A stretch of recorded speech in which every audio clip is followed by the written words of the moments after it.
First, we begin 3 years since President William Ruto took office. The bottom-up economic transformation agenda, once trumpeted as a game-changer for the hustler nation, now staggers. What was sold as a lifeline for mama mboga, border riders and small hustlers is fading into a cycle of debt, dashed expectations and dreams put on hold. So has Ruto delivered or derailed?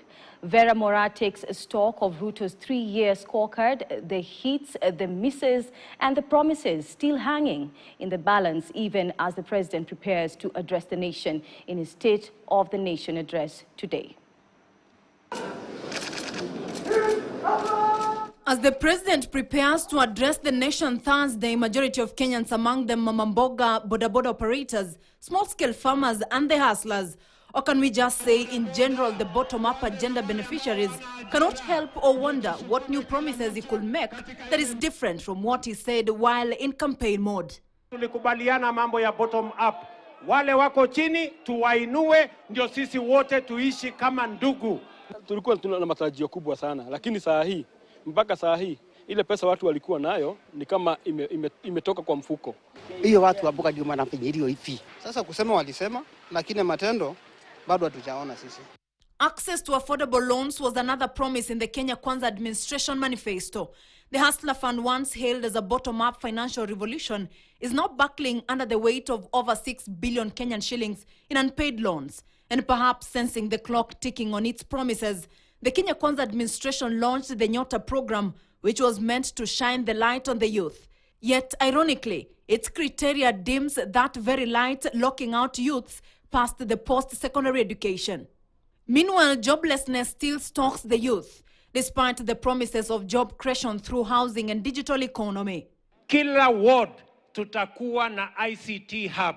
3 years down the line, the digital economy has not taken off. Na mtu ya kiosk, na watu wa boda, wapate pesa ya kuinua biashara yao. Kenyans know all too well that once the president grabs the mic during his address, the tone will shift gear into a fiery campaign with the head of state defending his pet projects. The affordable housing program. He insists it's transforming lives, but the numbers whisper a truth that is very harsh. The much trumpeted housing units remain largely on paper. Meanwhile, the housing levy deducted faithfully from payslips feels to many like a tax without a roof.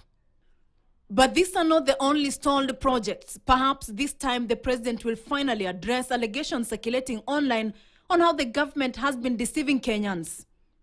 So, dear Mr. President, in your address, remember to be a truthful man and face these facts. When before I forget, the cost of living is unbearable to most households. Yet, the Kenya Kwanza administration has cracked up its countrywide roadshows across constituencies, packaged as youth and economic empowerment tours. Millions of shillings are splashed at every stop with pomp and pageantry. Just recently, nearly 1 billion shillings was spent on a single State House event. And so the question hangs heavy. Is this a government awash with resources or one desperately trying to buy back public trust? Finally, as the president addresses the nation, families continue to search for their missing kins several months down the line, with others nursing wounds of loss that may never heal. The president had made a strong commitment to this matter. Na yale yamesemekana mambo ya abduction tutakomesha. Yet, human rights defenders keep updating the numbers of those abducted upwards within the country and even beyond our borders. Worse, vulnerable Kenyans are still being enticed by the promises of foreign jobs only to be trapped and exploited by rogue agents. What next, Mr. President? By rogue agents.